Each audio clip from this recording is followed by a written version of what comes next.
I heard the sound of my little brother crying from his room again. It wasn't the first time. It's been weeks now, and I can't get the image of his face out of my head, the face he made when he realized everything was gone. Everything he believed in, everything he worked for. Gone. I can't sleep anymore. Not because I don't want to, but because I keep hearing him sobbing in the dark. And I don't know how to make it stop. I tell you everything. I wish I could go back in time, but I can't. All I can do now is tell you this story, about how we lost everything. Akil was my little brother, the youngest of 3. I always felt responsible for him, though I know it's not supposed to be that way. Our parents died when we were young, and I had to step up, become the man of the house. It wasn't easy. The village we lived in wasn't the kind of place where things came easy. We didn't have much, and there was barely enough to eat at times. But I loved my family. We stuck together. That's what mattered. Akil was different from me. He was always curious, always asking questions, looking for answers. While I worked in the fields or helped with the village chores, he would sit under the big tree by the river, scribbling numbers in the dirt. He was smart, in a way I couldn't quite understand. He didn't have the same strength I did, but he had a mind that could solve problems in ways I could never have imagined. I always thought that he'd make it out of our little village one day. But I never imagined it would be like this. One afternoon, Akil came to me with a gleam in his eye. He was excited, his voice shaking with something I hadn't heard in him before. "Big brother, I found something," he said, his hands trembling. He held up his phone, showing me a screen full of numbers and strange symbols. "It's called cryptocurrency. It's like a way to make money without working the fields. You just invest and wait. The money grows by itself." I didn't understand it. Cryptocurrency. It sounded strange to me. People didn't talk about things like that in our village. All I knew was how to plant crops, fix the roof, and help my neighbors. But Akil was different. He read everything he could find on the internet, watching videos and reading articles late into the night. I could see how passionate he was about it.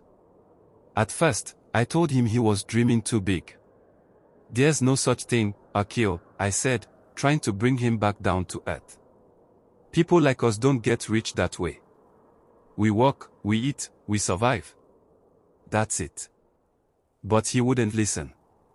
He kept talking about it. The more he explained, the more I saw that he really believed in it. "I can turn our savings into something more," he said. "Just trust me, big brother." It was hard for me to say no. Akil wasn't a child anymore. He was growing up, and he had a vision of something better. A future where he didn't have to struggle like we had. So, I agreed. I gave him the little bit of money I had saved up. It wasn't much, but it was enough to start. The website he showed me promised high returns, and Akil kept checking the numbers. Every time he looked at the phone, his smile grew bigger. "It's working, big brother. Look, it's growing." For a while, it was like magic. The money started to grow. Slowly, but it grew. Akil would jump up and down, running around the house, showing me the numbers. He couldn't believe it. The people in the village started to hear about it too. Some of them started asking questions, wanting to know how they could get in. Akil had become the expert. One day, he came to me and said, "I'm going to put in more money. I know it will grow even faster this time." I hesitated. "Are you sure, Akil? What if it doesn't work?" But he was so sure. "I'll make it back. Trust me. This is how we get out. This is how we change everything." I didn't know what to say. I wanted to stop him, but I couldn't. I knew how hard he worked for the little bit he had, and now he was putting it all into something he believed in. So, I gave him more. He promised me it would be worth it. That was the last time I felt hopeful. Days turned into weeks, and the money kept growing. Akil was like a different person. He walked taller, talked about his plan all the time, and started teaching the others in the village about it. People were impressed, and they trusted him. He had built a reputation as the boy who knew the future. I could see the excitement in his eyes. But then one day, it all changed. I had been working in the fields when I got the call. It was Akil's voice on the other end. He sounded strange, like something was wrong. "Big brother," he said, his voice trembling, I can't get into the website. It's gone. Everything is gone." I told him to calm down, that maybe it was just a mistake. But when I got home, I saw the look on his face, and I knew. He had been checking the website every day, watching the numbers rise, and now, it was gone. I tried to log into the site myself, but nothing worked. The page wouldn't load. The money was just gone. He kept staring at his phone, like maybe if he looked at it hard enough, it would come back. "I don't understand," he kept saying. "I just don't understand." I didn't know what to say. I couldn't tell him that I had a bad feeling, that I had seen the signs. The promises were too good to be true, but I didn't want to crush his hope. I didn't want to be the one who told him everything was a lie. So, we waited. Maybe it was a mistake, maybe it was a glitch. But as the days went by, there was no response from the platform. No explanation. No help. The money was just gone. And then Akil found it. The truth. It was all a scam. The website was a fake. It had taken in money from thousands of people, promised them riches, and then disappeared without a trace. The platform had been created by fraudsters who knew exactly what they were doing. They set up the website to look legitimate, used real data to make it look real, and then pulled the plug when they had taken enough. It wasn't just us. People from all over the world had lost everything. But that didn't make it any easier. Akil cried. He sat there, on the floor, staring at his phone. I didn't know what to do. What could I say? What could I do? I wanted to scream at him, to tell him that I had warned him. But I couldn't. He had put everything into this. His hope. His future. He looked at me, his eyes wide with disbelief. I thought I was doing the right thing, he whispered. I thought this was how we were going to be free. And I knew then that it wasn't just the money he had lost. It was something deeper. It was trust. It was belief. He had believed in something that wasn't real. And now he was left with nothing. It's been weeks now. Akil hasn't said much. He just stares at the ground, lost in his thoughts. I hear him crying in the night, and I don't know what to tell him anymore. I want to fix it, but I can't. There's no fixing this. I don't know if he'll ever believe in anything again. He trusted the wrong people, and now everything he worked for is gone. And the worst part. He isn't the only one. There are thousands of people just like him, people who believed in something that promised a better life but only took everything they had. I'll never forget the way he looked when he realized it was all a lie. That look will haunt me forever. The days after Akil found out the truth were strange, almost like we were living in a dream. A nightmare, actually. Time felt like it was moving in slow motion. The sun would rise, but the light didn't feel warm anymore.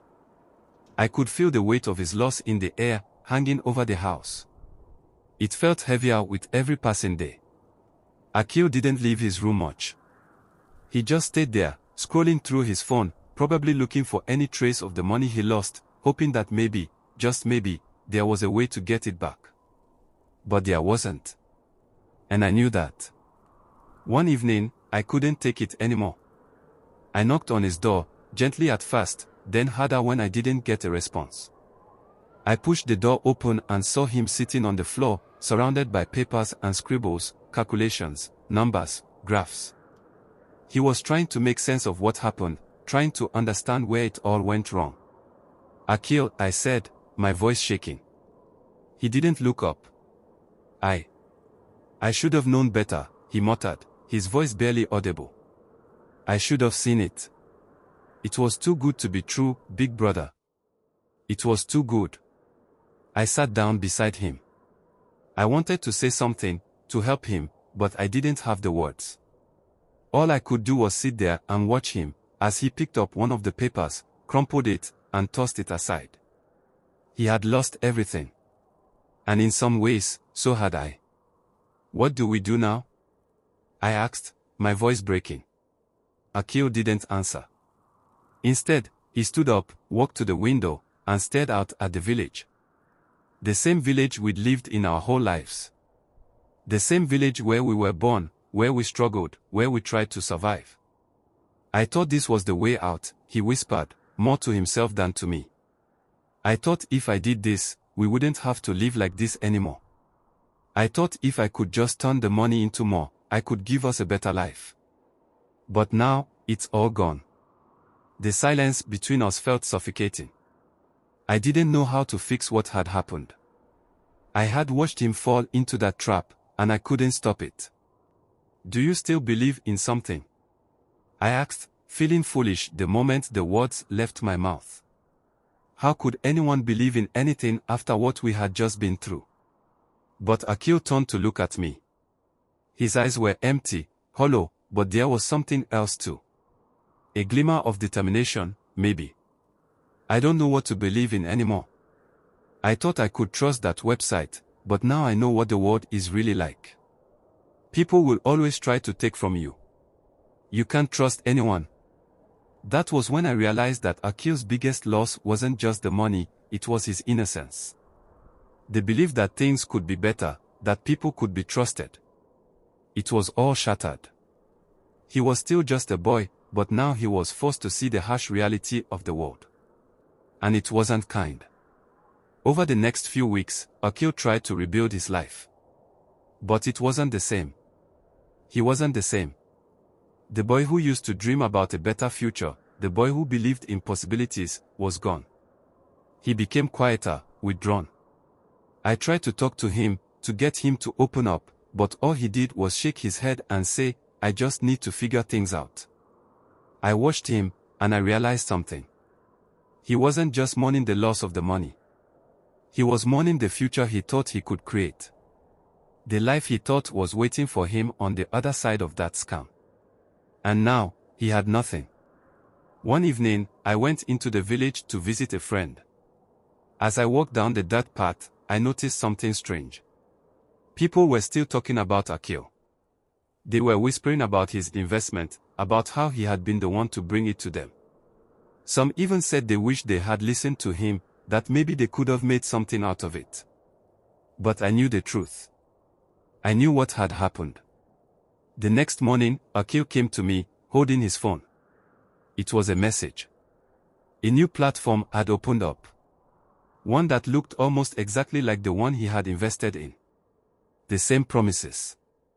The same flashy advertisements. Get rich quick. Invest now. Limited time opportunity. For a moment, I thought he might try again. But he didn't. He just stared at the screen, his eyes lifeless. I'm done, big brother, he said quietly. I'm not falling for it again. I won't. I know better now. It's all a lie. I thought for a second he might smile, or maybe even laugh. But he didn't. There was no joy in his voice, no hope left. He had lost too much. He had given everything to a dream that turned out to be a nightmare. And now, all he had left was the cold, empty feeling of being betrayed by something he trusted. I wanted to hug him, tell him everything would be okay. But I couldn't. The truth was, I didn't know if it would be okay. I didn't know how we were going to move on from this. We kept going through the motions. I walked the fields, Akil stayed at home, his phone always in hand but his eyes lost in the endless scroll. The villagers who once came to him for advice started to pull away. They had seen what happened, and they didn't want to be next. There was no one to talk to. No one to share the burden of failure with. One night, after Akil had gone to bed, I sat in the living room, staring at the walls. The house felt too quiet. Too still. I thought about all the dreams Akil had once shared with me. All the plans. He had wanted to build something better, something real. And now, I realized that the worst part of it all wasn't just the loss of money. It was the loss of the belief that things could change. I don't know what will happen to Akil. I don't know if he'll ever get back to the boy he used to be. But I do know this: once trust is broken, it's hard to put it back together. And I don't know if I'll ever be able to fix what was lost. All I can do now is watch as my little brother tries to find his way in a world that doesn't make promises anymore. A world that takes and takes, until there's nothing left to give. And every time I hear him cry in the middle of the night, I know he's still searching for something, anything, that can make it all feel right again. But I don't think he'll ever find it. Not in this world.